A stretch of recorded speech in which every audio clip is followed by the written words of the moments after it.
Hey, so I get this question a lot. Why do I need an attorney? What's the benefit? Why in the world don't I just negotiate these cases myself and save the extra money?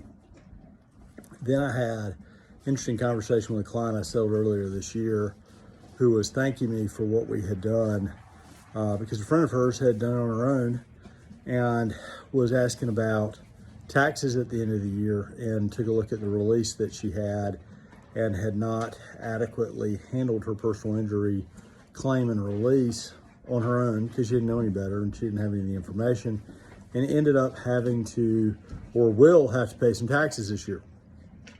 So one of the issues whenever there's a confidentiality clause in any type of settlement is you have to adequately handle the consideration for the confidentiality.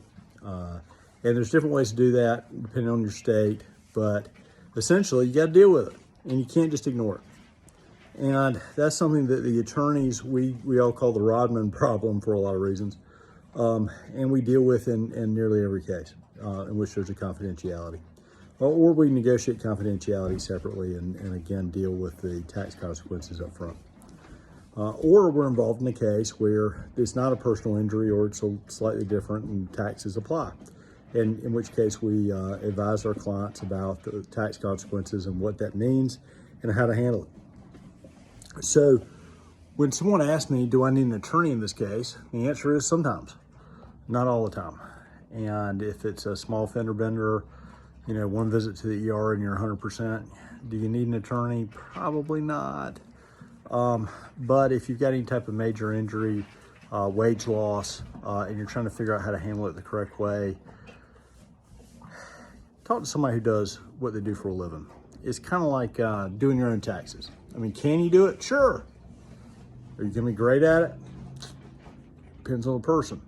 Honestly, I haven't done my own taxes for a long time because I feel like I need to pay a professional. Do it the right way, do it the first time, do it the right time. So I don't have to mess with it. And I think that's a lot of what we do for a living. It's kind of like when you buy a house.